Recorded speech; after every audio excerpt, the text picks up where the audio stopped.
பரதநாட்டியத்துடன் நாட்டுப்புற கலைகளும் உலக அளவில் மக்களை சென்றடைய வேண்டும் என்பதற்காகவே சாதனை படைக்கப்பட்டதாக ஏற்பாட்டாளர்கள் தெரிவித்துள்ளனர். தமிழ் மக்களின் உணர்வுகளோடு ஒன்றிய அரசு விளையாடி வருவதாக திமுக எம்பி கனிமொழி குற்றம் சாட்டியுள்ளார்.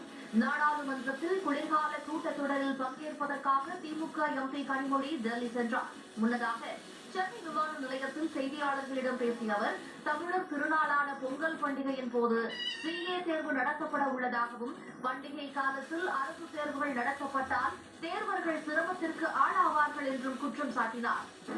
சிஏ எக்ஸாம்ஸோட பிரிலிமினரி பொங்கல் அன்று நடத்தப்படும் என்று அறிவிக்கப்பட்டிருக்கிறது. அது கார்பரேட் அஃபேர்ஸ் மினிஸ்ட்ரி கீழே வரக்கூடிய சிஏ எக்ஸாம்ஸ் அந்த மினிஸ்ட்ரி கீழே வரக்கூடியது. அதனால் நிச்சயமாக ஒன்றிய அரசாங்கத்தால் அறிவுறுத்தி அந்த தேதியை மாற்ற முடியும். தொடர்ந்து பேசிய அவர், தமிழ்நாட்டு பிரச்சனைகள் குறித்து நாடாளுமன்றத்தில் திமுக எம்பிக்கள் குரல் எழுப்புவோம் என்று தெரிவித்தார்.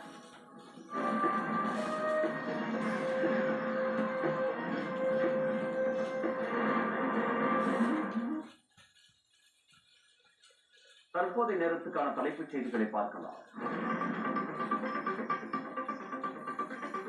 நாடாளுமன்ற குளிர்கால கூட்டத்தொடர் இன்று தொடங்குகிறது.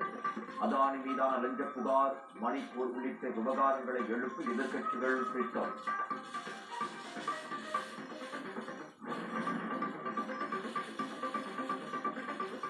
மகாராஷ்டிராவின் புதிய முதலமைச்சரை தேர்வு செய்வதில் பாஜக கூட்டணியில் சலசலப்பு.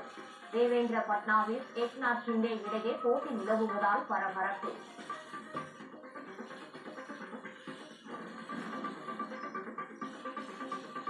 நான்காவது முறையாக ஜார்க்கண்டின் முதலமைச்சராகிறார் ஹேமந்த் சோரன். வரும் 28ஆம் தேதி பதவியேற்க வருமாறு ஆளுநர் அழைப்பு.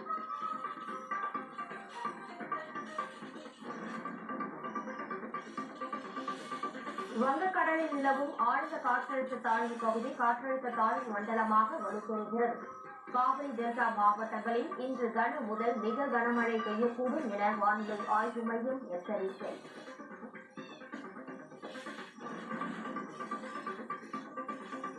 அதிமுக நலனுக்காக கட்சியை